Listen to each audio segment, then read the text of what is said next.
everyone, welcome back to O2IS Academy YouTube channel. So here we are with one more new topic, that is center-state relations in our Polity Bytes series. So to download the PDF of this particular lecture, you can subscribe our Telegram channel O2IS Academy. Plus you can also download our app O2IS Academy app, in which you will get the PDF of this Polity Bytes series lectures plus other study materials also. So let's start with today's topic, that is center state relations. Last chapter जो last lecture हमने किया था, that we have studied about the federal system. Federal system में मैंने आपको एक चीज बोली थी कि this is all about the sharing the powers between the different organs, centre और स्टेट के बीच में, स्टेट के साथ अदर अथॉरिटीज के बीच में, then that's called federalism. And इसको मैंने आपको कहा था कि that is the basic part of our basic structure को ये कॉन्स्टिट्यूट करता है. सो आज हम डायरेक्टली डिटेल में पढ़ेंगे कि how the relations between the center and state vary. Okay, so इसकी ज़रूरत क्या है? We will study with all the theories. So the Indian Constitution splits all legislative, executive and financial authorities between the center and the state. सबकी functions है different spheres है, ये तो हमें पता है कि these are the organs, legislation, executive and one more is the finances, because taxes कौन collect करता है and कौन impose करता है, that is all different thing. ये हम और डिटेल में पढ़ेंगे when we will study the inter state relations. So अभी ये जो पूरा लेक्चर हमारा चलेगा, that will be on 3 parts. Legislative के बीच में कैसे पावर्स हैं, देन एडमिनिस्ट्रेशन में कैसे पावर्स डिफरेंस होती है, देन फाइनेंशियल में कैसे सेंटर स्टेट के बीच में हमारी फाइनेंशियल रिलेशंस वेरी करते हैं, and then at the end of the chapter you will realise the how the federal structure really works. पहले हमने जो अभी तक के सारे लेक्चर्स किए हैं उसमें हमने पढ़ी है थ्योरीज नॉर्मली कि डेफिनेशंस क्या है, कि हम एस्पायर क्या कर रहे हैं. हमने फेडरल सिस्टम पढ़ा, हमने बेसिक स्ट्रक्चर ऑफ कॉन्स्टिट्यूशन पढ़ा, लेकिन उस पर्टिकुलर चीज़ को वर्क क्या करा रहा है, what is the base, how the things are working, detail में articles. Now we will study this. Today we will study about the centre state relations and in the next lecture we will study about the inter state relations. Okay, so the next phase, for the federal system to function effectively there must be a maximum harmony and coordination all thing. तो normally हमें ये क्यों चाहिए? To maintain the harmony and the coordination. ठीक है, हर चीज़ को बहुत प्यार से चलाने के लिए एक स्ट्रक्चर, जो एक पूरा गवर्नेंस चल रहा है, उसके लिए जब आप स्फेयर्स या उसके लिए बाउंड्रीज जब आप मेंशन कर देंगे, रिलेशंस मेंशन कर देंगे, because we have the specified articles. अगर हमारे पास आर्टिकल्स, बिकॉज सुप्रीम कौन है? कॉन्स्टिट्यूशन. अगर कॉन्स्टिट्यूशन ये पर्टिकुलर चीज़ मेंशन नहीं करता है तो डू यू रियली थिंक कि हमारा गवर्नेंस इतना स्मूथ चलता? क्या हमारे स्टेट्स पार्लियामेंट की चीज़ों को इतने आराम से एक्सेप्ट कर लेते? अगर रूल्स एंड रेगुलेशंस डिफाइन नहीं हो, then it will be totally chaos. ठीक है, अगर ये चीज़ें डिफाइन नहीं होती कि सेंटर की पावर्स क्या है, स्टेट की क्या पावर्स, और दोनों को मिलके क्या काम करना है, म्यूचुअल क्या है, ये सब कुछ अगर डिफाइन नहीं किया जाता है, so you can just imagine how the things will work. क्या नॉर्मली जैसे गवर्निंग चलता है, एडमिनिस्ट्रेशन जैसे चल रहा है, या आप लोग जो गवर्नेंस अगर सही नहीं चल रहा तो क्या आप क्वेश्चन उठा पाते? अगर कहीं मेंशन ही नहीं होता तो that will can not be done. Okay, so basically जब हम सेंटर स्टेट रिलेशंस पढ़ेंगे, इंटर स्टेट रिलेशंस पढ़ेंगे, then we will study about the federalism. Because मैंने आपको लास्ट लेक्चर में भी बताया था कि federalism is normally clearly a figure. No common language में अगर बात करें तो that is something which is the sharing of the powers between the centre and the state. Okay, so this is the thing we will study in the 3 parts: legislative relations, administrative relations and financial relations. Not judicial relation, because judicial relation we know that this is supreme court, high court. हमारे पास integrated judiciary है. ठीक है, इस ऐसा नहीं है कि state का अलग है. ठीक है, हाई कोर्ट फंक्शन करता है, that is territorial jurisdiction, but this is integrated, means अगर हाई कोर्ट की चीज़ you can challenge to the supreme court. Fine, इसमें कुछ नहीं है.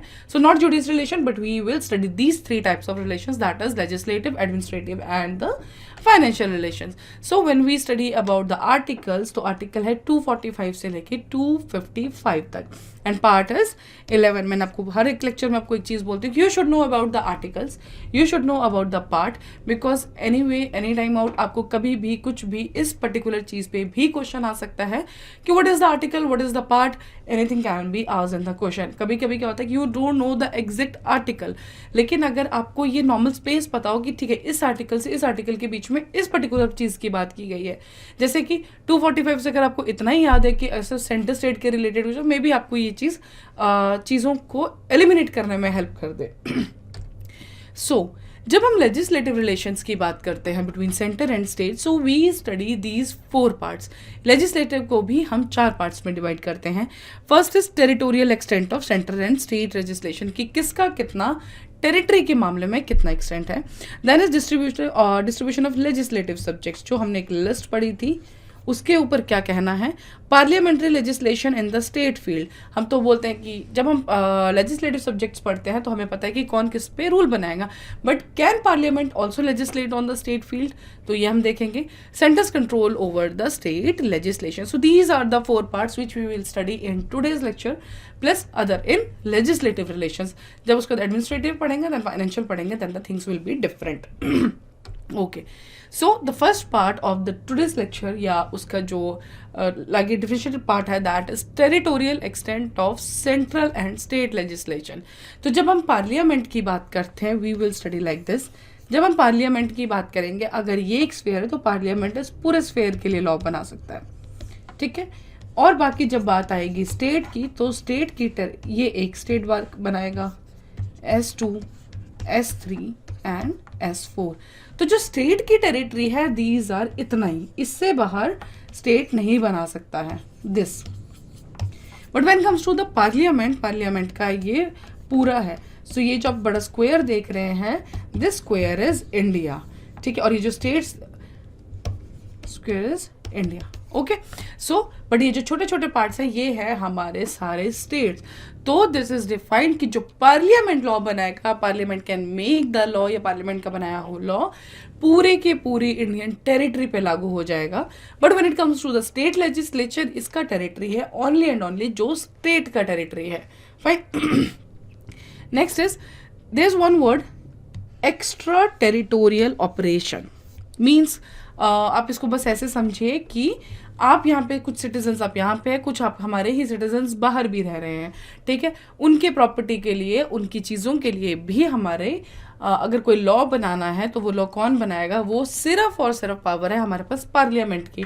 उसमें स्टेट लेजिस्लेचर का टोटली पार्ट कंप्लीट खत्म हो जाता है, ठीक है। So when it comes to extra territorial operation, मतलब कि कोई आपका इंसान या कोई कंपनी आपकी जब बाहर काम कर रही है, तो उस पर्टिकुलर चीज के लिए आपको कोई लॉ बनाना है, so that power rest with only and only parliament. State legislature का उसमें कोई रोल नहीं है, चाहे वो फैक्ट्री या वो इंसान किसी भी स्टेट से ऑपरेट कर रहा हो, किसी भी स्टेट का हो, जो उसके लिए, और वो अगर बाहर के लिए, मतलब अपनी टेरिटरी से बाहर जब बनाना है, इंडियन टेरिटरी से बाहर, तो that is the power only and only rest with the parliament.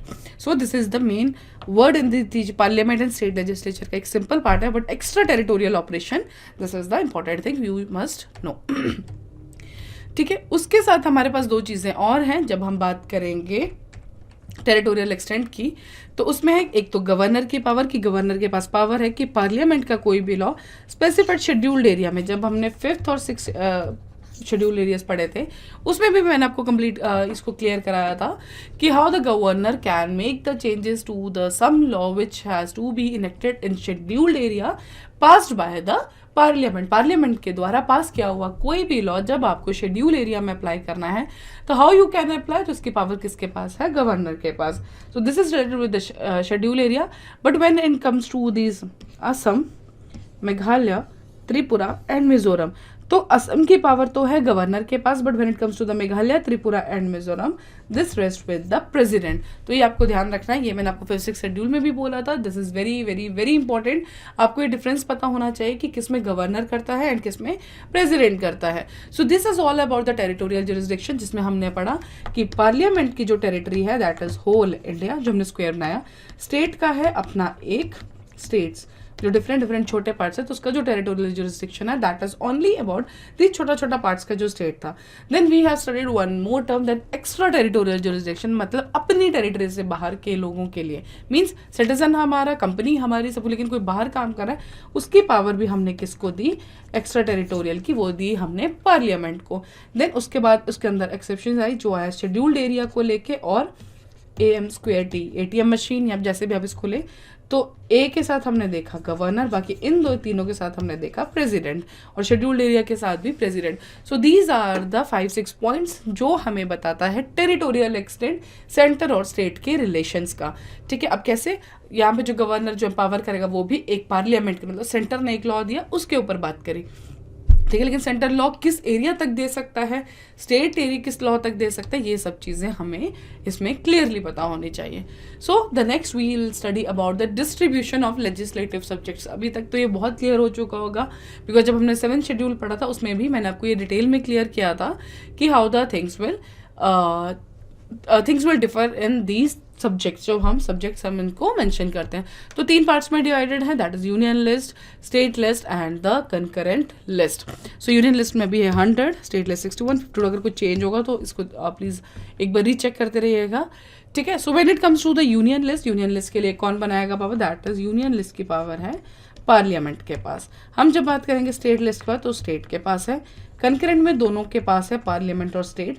लेकिन अगर दोनों ही एक सब्जेक्ट पे लॉ बनाए तो पार्लियामेंट का जो लॉ है वो प्रिवेल करेगा।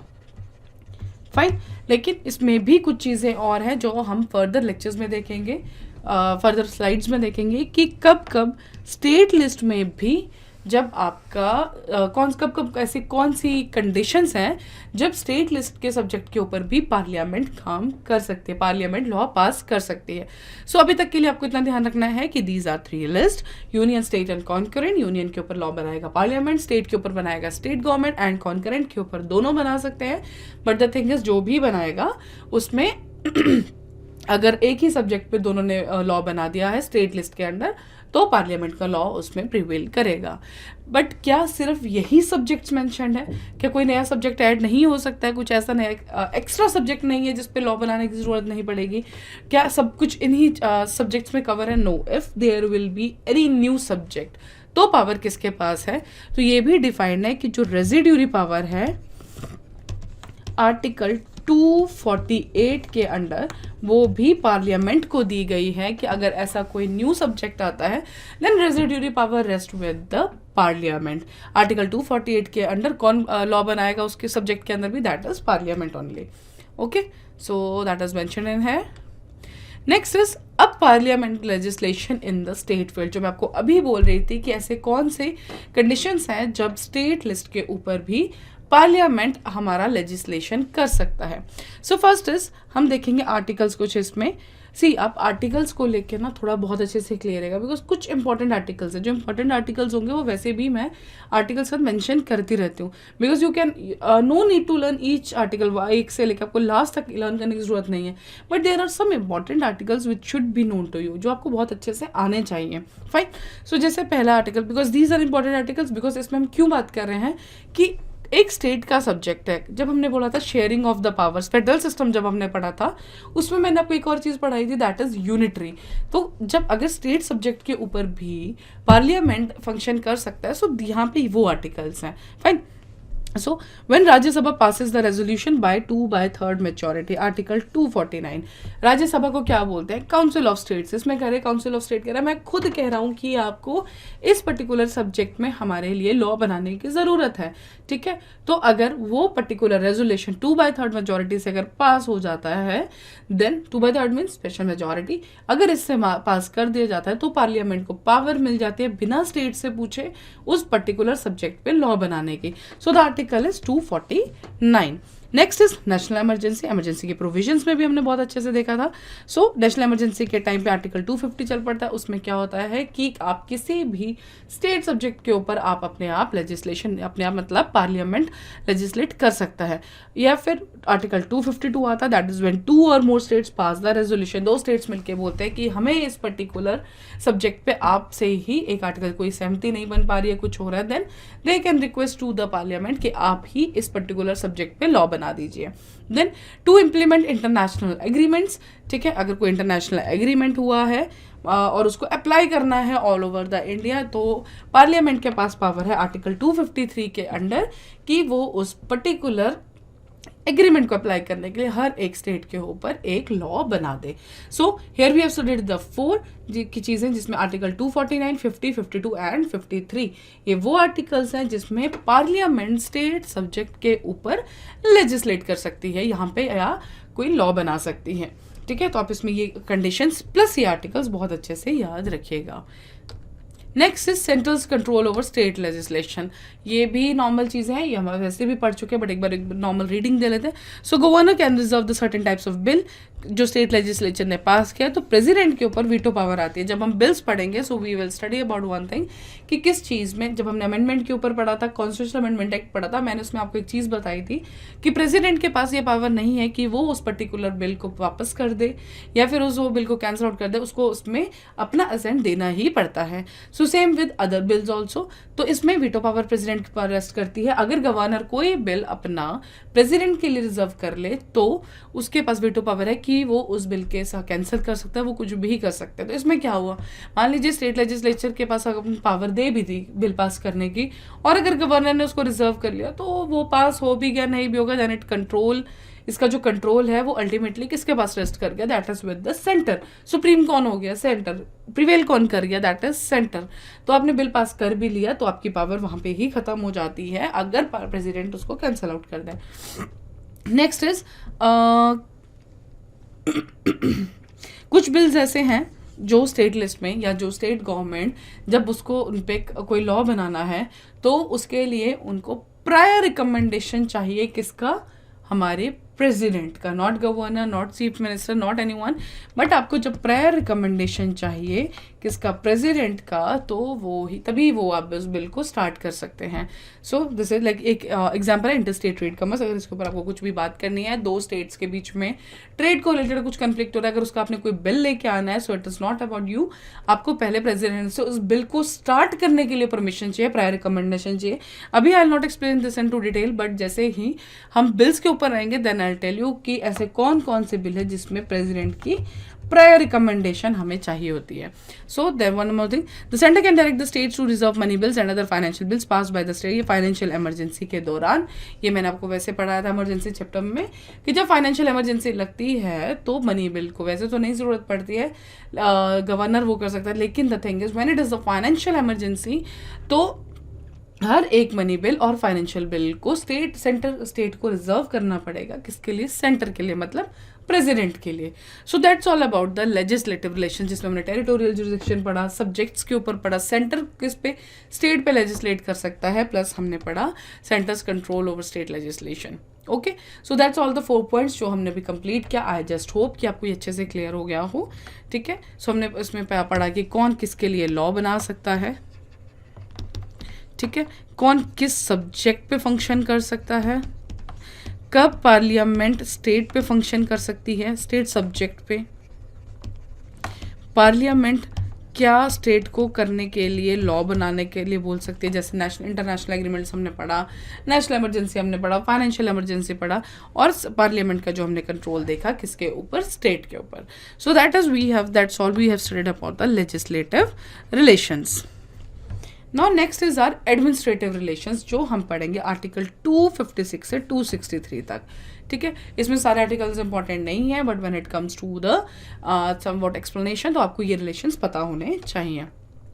सो फर्स्ट इज जो हमने पहले पढ़ा, दैट इज सेंटर का जुरिस्डिक्शन किसके ऊपर है, that is whole of India, same thing, but ये सिर्फ रिलेशंस में आपको वेरी करना है। नेक्स्ट इज एक्सक्लूसिव जुरिस्डिक्शन किसके ऊपर है, सेंटर का एक्सक्लूसिव आपने देखा किसका है, यूनियन लिस्ट के ऊपर, मीन्स एक्सक्लूसिव। देखिए जब हम बात करेंगे यूनियन लिस्ट के ऊपर, आपने कभी भी ये नहीं देखा, why I have mentioned exclusive, मतलब यूनियन सब्जेक्ट का जो सब्जेक्ट है उसके ऊपर सिर्फ और सिर्फ यूनियन मीन्स पार्लियामेंट, मतलब सेंटर के पास ही पावर है कि वो इस पर्टिकुलर चीज़ पे रूल आउट कर सकती है या लॉ बना सके, और ये पावर किसी के पास भी नहीं। स्टेट का भी हमने देखा कि स्टेट सब्जेक्ट्स के ऊपर पार्लियामेंट लेजिस्लेट कर सकती है, बट यूनियन गवर्नमेंट की जो सब्जेक्ट्स हैं उसके ऊपर कोई भी लेजिस्लेट नहीं कर सकता है। जिसके ऊपर जो लॉ बनेगा that is completely power, exclusive जो पावर है that is rest with the parliament. But when we study about the state के ऊपर किसके पास है, स्टेट लिस्ट के ऊपर है, कंकरेंट लिस्ट दोनों के पावर है, next, obligation of states to the centre, article 256 के अंदर बोलता है कि स्टेट्स का जो ऑब्लिगेशन है सेंटर के प्रति, तो इसमें आप देखिए, states executive power has to be conducted in such a way so as to ensure compliance with the laws made by the parliament. आप एक बार रीडिंग दीजिए। Second is, and not to impede और prejudice the excessive executive power of the centre in a state. समझ आया नहीं? But the thing is, इसमें जो आपको क्लियरली मेंशन कर रहा है कि जो भी स्टेट का जो एग्जीक्यूटिव है उसके पास पावर है एक पर्टिकुलर लॉ बनाने का, लेकिन उसका जो उसका जो कंप्लायंस होगा या जो उसके साथ उनको पैरेलली आपको जो देखना पड़ेगा वो पार्लियामेंट के लॉज को आपको देना पड़ेगा, as simple as that, in such a way so as to ensure compliance with the laws made by the parliament. ठीक है, तो ये नेक्स्ट, अब पार्लियामेंट कब कब स्टेट्स को एडवाइज कर सकता है, बट वो एडवाइज नहीं होता, that is completely a order. So that's only for the understand जो चीज़ें बोली गई हैं। बट द थिंग इज, अगर पार्लियामेंट को कोई चीज़, ऐसी कौन कौन सी चीज़ें हैं जब पार्लियामेंट स्टेट को कुछ चीज़ें करने को बोल सकता है। So construction and maintenance of means of communication for national importance. मान लीजिए कोई एक लाइन चल रही है, नॉर्मली कम्युनिकेशन के लिए, नेशनल इंपॉर्टेंस के लिए हमें कुछ भी लाइन करें, तो स्टेट ये मना नहीं कर सकता है कि ये मेरे स्टेट से क्रॉस नहीं होगी। नो, अगर कोई नेशनल इंपॉर्टेंस के लिए काम किया जाता है तो parliament can direct the state to follow the every provision they have mention. Communication and construction, मान लीजिए कोई रोड का काम चल रहा है, अभी वी हैव स्टडीड की कोई जैसे हाईवेज बनते हैं, या अभी आप देखें हिमाचल में 4 लेन का काम चल रहा है, या किसी भी स्टेट में कोई काम चल रहा है, तो वो सेंटर काम करा रही है, तो क्या स्टेट ये बोल सकता है कि नहीं नहीं आप यहाँ से वो नहीं निकाल सकते road? No, centre can state can not say that, state have to do the same. Next is protection of the railways within the state. अगर रेलवेज बने हैं, कोई भी ट्रांसपोर्ट लाइन बिछी है, उस चीज़ के लिए स्टेट पार्लियामेंट स्टेट को बोल सकता है कि आप इस चीज़ का ध्यान रखेंगे। ठीक है, adequate facilities for the instruction the mother tongue at the primary stage of the education. अभी आप इसको इतना याद लें, बाकी बाद में विद कमिंग एट हम जब हम लैंग्वेज के ऊपर पढ़ेंगे, ऑफिशियल लैंग्वेज जब हम पढ़ेंगे लैंग्वेज के ऊपर कौन सा ऑफिस है, then we will study one more article around 300 something. ठीक है, तब मैं आपको क्लियरली डिटेल बताऊंगी कि मदर टंग के ऊपर भी सेंटर का कंट्रोल है। There is a specified one article, ठीक है, जिसमें लैंग्वेज के ऊपर बात की है। Then drawing up and execution of the specified schemes for the welfare of the state in the states, central direction under article 365। अब आई थिंक 356 और 365 जब मैंने आपको पढ़ाया था ये आपको अच्छे से क्लियर होगा। 356 में हमने पढ़ा था कि कॉन्स्टिट्यूशनल फेलियर जब होता है, 365 is something when advices are not followed. So these are all the things which is when parliament can advise the state.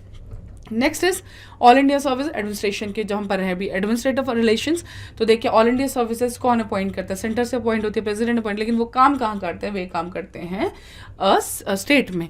IAS, IPS and Indian forest service, ये 3 सर्विसेज हैं जो हमारी हैं all India services, plus recruitment आता है centre से, but they work in the state. So this is also the administrative relation between the centre and state.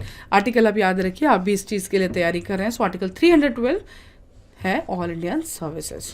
ठीक है, एंड आपको ये चीज़ याद होना चाहिए, अगर ऑल इंडिया सर्विस को, अगर मान लीजिए अभी 3 सर्विस है, अगर चौथी सर्विस कोई ऐड करनी होगी तो वो सिर्फ और सिर्फ पावर है राज्यसभा के पास इस पर्टिकुलर बिल को स्टार्ट करने के लिए और इंक्लूड करने के लिए, और किसी के पास ये पावर नहीं है। Not Lok Sabha, only and only Rajya Sabha has the power to include new all India services. Next is assist in ensuring that the administrative system is uniform across the country. These are the normal things. जब आप एक बार reading देंगे तो आपको वैसे भी समझ आ जाएगा, और ये सब किस लिए करना है? कॉपरेशन, कोऑर्डिनेशन एंड ऑल के लिए। Then it is the public service commission, appoint कौन करता है? गवर्नर अपॉइंट करता है। ठीक है, बट फायर कौन कर सकता है? That is president. So this is all the relations. अभी हमने जब ऑल इंडिया सर्विसेज पढ़ा, रिक्रूट कौन करेगा? प्रेसिडेंट। ठीक है, सेंट्रल और स्टेट के ऊपर। पब्लिक सर्विस कमीशन में क्या है? यहाँ पे हम देखेंगे गवर्नर और प्रेसिडेंट का। ये सब चीज़ें वैसे भी जब हम गवर्नर और प्रेसिडेंट पढ़ेंगे उसमें भी क्लियर करेंगे। ठीक है, इफ 2 और मोर स्टेट्स रिक्वेस्टेड तो ज्वाइंट पब्लिक सर्विस कमीशन भी बना सकते हैं। तो वो कौन बनाएगा? उसमें भी सेंटर का रोल प्ले होगा कि पार्लियामेंट क्या करेगी। अगर मान लो 2 स्टेट्स हैं, पंजाब और हरियाणा है, उन्होंने उनसे अपील किया कि आप एक ज्वाइंट कमीशन बना दीजिए, then it power rest with the parliament कि वो पर्टिकुलर 2 स्टेट्स के लिए एक ही कमीशन बना दें। सो on the request of the governor and with the president's consent, UPSC can assist the state public service commission. So see, these all are the general points जो बहुत easy, इसमें कुछ समझाने के लिए कुछ फैक्ट्स नहीं है, but the thing is you should know about the relations. अगर आप उसको एक बार पढ़ेंगे तो आपको ये पता होना चाहिए कि कब कब ऐसे कौन से एडमिनिस्ट्रेटिव के रिलेशंस है जब हमारा सेंटर फंक्शन करेगा स्टेट में। ठीक है, तो these are the 3 points. Then integrated judicial system, relations during emergency, ये सब हमने एडमिनिस्ट्रेशन देख लिया है। ये आई थिंक हमने बहुत डिटेल में पढ़ा हुआ है कि इमरजेंसी के टाइम पे कैसे एडमिनिस्ट्रेशन चलता है, कैसे पावर्स, अगर नेशनल इमरजेंसी है तो कैसे पार्लियामेंट के पास पावर जाती है, अगर 356 लगता है तो प्रेसिडेंट रूल के अंदर कैसे प्रेसिडेंट फंक्शन करता है। So that's all we have studied in detail. Now the last relation what we will study is the financial relation, ठीक है। एंड फाइनेंशियल रिलेशन चलता है आर्टिकल 264 से 293 तक। अब एलोकेटिंग ऑफ, पहली चीज हम पढ़ेंगे that is allocation of taxing powers, फिर हम पढ़ेंगे डिस्ट्रीब्यूशन ऑफ टैक्स रेवेन्यूज। तो जब एलोकेशन ऑफ टैक्सिंग पावर्स आता है तो sole authority to collect tax on the subjects listed in the union list किसके पास है, पार्लियामेंट के पास।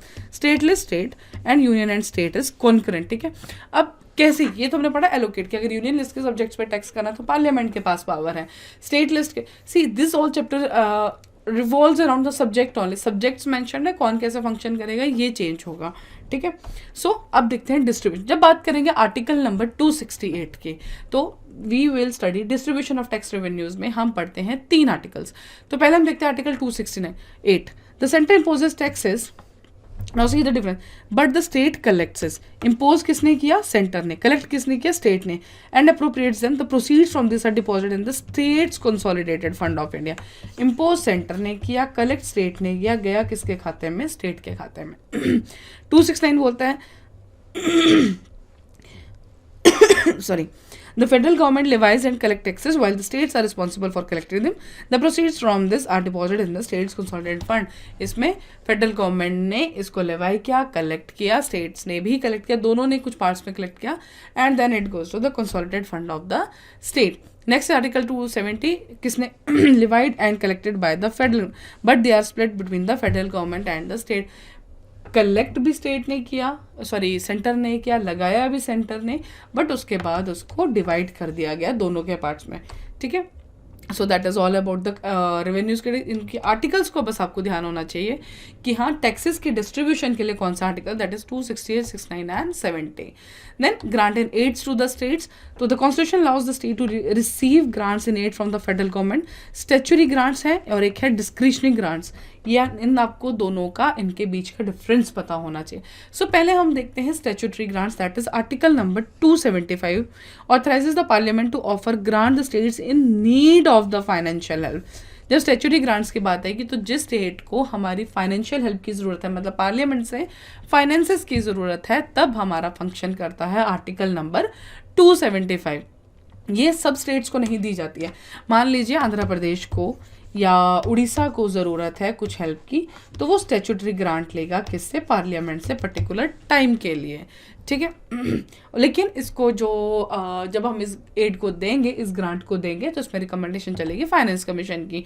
But when it comes to the discretionary grant, तो both centre and states are empowered under issuing grant for any public purpose. तो आपको इन दोनों चीज़ों को याद रखना है जब बात करेंगे statutory grants, that's the financial need के ऊपर देते हैं, and discretionary grant is article number 282, that is for the public purpose. और जब हमने आर्टिकल किया था स्टैट्यूटरी ग्रांट्स से, दैट 275। सो 2 आर्टिकल्स आपको यहाँ पे पता होना चाहिए, दैट इज 275 एंड 282। इस पूरे चैप्टर में रिलेशंस के साथ साथ आपको आर्टिकल्स बहुत इंपॉर्टेंट है। जब बात हमने डिस्ट्रीब्यूशन ऑफ टैक्सेस की, देन 68, 69 एंड 70। ग्रांट्स के ऊपर बात की तो हमने आर्टिकल्स देखे 2, that is 275 and 282। Now borrowing by the centre and the states, कौन कहाँ से कैसे बोरो कर सकता है। सो पहला है centre can borrow from within और outside the India, from within और outside the India on security of consolidated fund of India, but within limit set by the parliament. अब देखिए जब बात आई centre के ऊपर, तो centre को मान लीजिए अगर कोई लोन लेना है तो वो अपनी टेरिटरी के अंदर से भी ले सकता है, वो किसी स्टेट से ले सकता है, आरबीआई से ले सकता है, कहीं से भी ले सकता है। That completely depends upon the centre की वो कहाँ से लोन लेता है। But when it comes to the outside India, तो वो भी सेंटर के पास पावर है कि वो बाहर से भी लोन ले सकता है। अब हमें जैसे जब हम कोई मेट्रो प्रोजेक्ट बनाते हैं तो कोई जापान ने फाइनेंस किया, कोई जर्मनी ने फाइनेंस किया, डिफरेंट इंस्टीट्यूशंस ने फाइनेंस किया है, तो वो चाहे वो किसी स्टेट में ही काम हो रहा है, लेकिन उस पर्टिकुलर लोन को कौन ले सकता है, सिर्फ और सिर्फ सेंटर। लेकिन ऐसा नहीं है कि वो कितना भी लोन ले सकता है, इसकी भी लिमिट डिफाइन है, और वो डिफाइन की है किसने, पार्लियामेंट ने लिमिट डिफाइन की हुई है कि आप कितना लोन ले सकते हैं। State can borrow from within India on security of the consolidated fund of, जैसे आप अभी भी आप लोग लोन लेते हैं बैंक से तो you have to give them a security, property के पेपर्स, एनीथिंग, लोन के ऊपर कोई सिक्योरिटी चलती है। तो जब सेंटर लेगा तो it's a consolidated fund of India, जब स्टेट लेगा तो consolidated fund of state. State can not borrow without centre's permission if it still owes centre money, ठीक है। अगर सेंटर के परमिशन के बिना, अगर वो सेंटर से उसने कर्ज दिया हुआ है तो सेंटर के परमिशन के बिना वो और पैसा बोरो नहीं कर सकता है। So here are some relation, some committees जो आपको नॉर्मली वैसे ही ध्यान में रखनी है, इसके डिटेल में जाने की कोई ज़रूरत नहीं। हाँ, डिटेल में किस में जाना है ये भी मैं आपको बताऊंगी, but the thing is here you have to learn about some committees, some commissions जो सेंटर स्टेट रिलेशंस के ऊपर पर्टिकुलरली काम किया है। So first ARC report that is in 1966, Morarji Desai के टाइम पे ही आई थी। लेकिन सबसे ज़्यादा जो इंपॉर्टेंट है 2005 दैट सेकेंड ARC रिपोर्ट। इसमें मैं आपको एक चीज़ बोल देती हूँ कि सेकेंड ARC रिपोर्ट को एक बार आप ज़रूर पढ़िएगा, बिकॉज सेकेंड ARC रिपोर्ट आपके लिए बहुत बहुत ज़रूरी है। रीज़न बीइंग, इससे आपको क्वेश्चंस दिखेंगे, अगर क्वेश्चंस नहीं दिखेंगे you will gate many points जो आपको क्लियर होंगे एंड आपके लिए एक अच्छा कंटेंट मिलेगा आपको अपने मेंस आंसर राइटिंग के लिए। So do read this second ARC report, बहुत उसमें PDFs में ये मिल जाती है नॉर्मली। इसके छोटे छोटे PDF इंस्टीट्यूट्स ने भी बनाए हैं, you will get some booklets of the second ARC report, तो इसको एक बार ज़रूर पढ़िएगा। सेकेंड इज 1969 राजमन्नार कमेटी, ठीक है, Tamil Nadu government. 1973 Anandpur Sahib resolution, Akali Dal Punjab of course. West Bengal memoranded by West Bengal. Sarkaria commission for the centre state relation, this is very very important commission and ये पढ़ेंगे हम इंटर स्टेट में। यही कमीशन है जिसने सबसे पहले इंटर स्टेट काउंसिल के बारे में बात की थी, fine. Then 2007 is Punchhi commission for the centre state relation, ये भी बहुत इंपॉर्टेंट है। So you must know the इसमें से जो आपको देखना है एक चीज़ दैट इज, जिसके आपको थोड़ा बहुत आपको उनके प्रोविजंस पता होने चाहिए, वो है लास्ट के 3। इन 3 के आपको प्रोविजंस थोड़ा सा डिटेल में देखने पड़ेंगे, रीजन बीइंग इनके ऊपर क्वेश्चंस पेपर में देखे गए हैं, ठीक है। बाकी आपको सिर्फ नाम याद होने चाहिए कि कौन सी, Rajamannar, Anandpur Sahib and West Bengal memorandum is related to the centre state relations. So that's all about with the theoretical part, ठीक है। क्या क्या आपने रिलेशंस देखे, we have studied financial, administrative and legislative relation, कौन कहाँ लेजिस्लेट कर सकता है, कौन किस पे ओवर रूल कर सकता है, प्रिवेल कर सकता है, तो that's all we have studied. Financial के टाइप में कैसे डिस्ट्रीब्यूशन ऑफ टैक्सेस होता है, कौन से आर्टिकल्स ग्रांट्स को लेके हैं, so that is all important in this particular lecture. I think you are clear with everything. Now we will see some questions in this. So the first question is, for which one of the following reform was a commission set up under the chairmanship of the Virappa Moili by the government of India? तो जब हमने वीरप्पा मोइली पढ़ा तो हमने पढ़ा था second ARC commission, तो आपको ये चीज़ें याद होनी चाहिए। यहाँ पे हमने मोरारजी देसाई के हनुमत था, बिकॉज कभी कभी आपको जिस पर्टिकुलर इंसान ने उसको चेयर किया होगा उनका आपको नाम के ऊपर क्वेश्चन आएगा, बिकॉज ये कुछ फिक्स होते हैं एंड बहुत बहुत इंपॉर्टेंट होते हैं। सो इसके ऊपर हमें क्या पढ़ना है, that is the administrative reforms is the answer. Okay, next is Sarkaria Commission has been set up to study center-state relations, interstate relations, financial aid to states and splitting of LIC.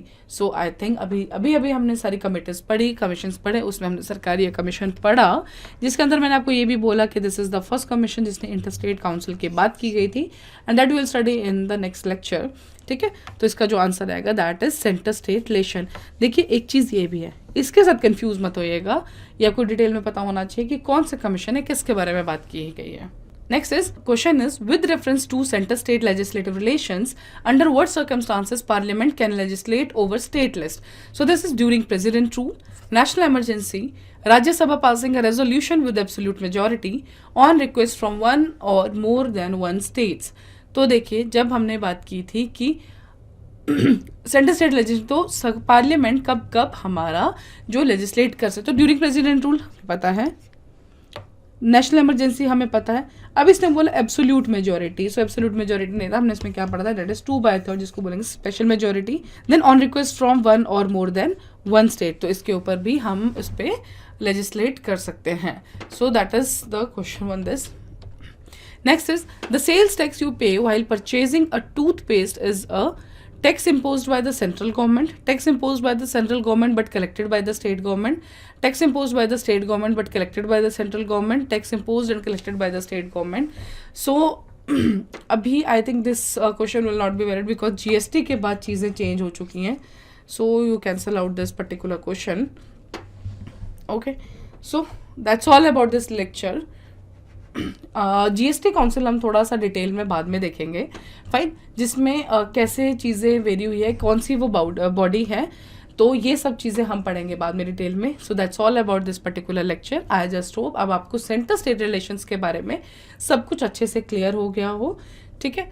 Plus इसको आप अगर reading लीजिए, इस part में सबसे ज़्यादा जो important है दैट इज़ आर आर्टिकल्स, ठीक है, कि कौन से आर्टिकल के अंडर क्या किया गया है. So that's all about this lecture.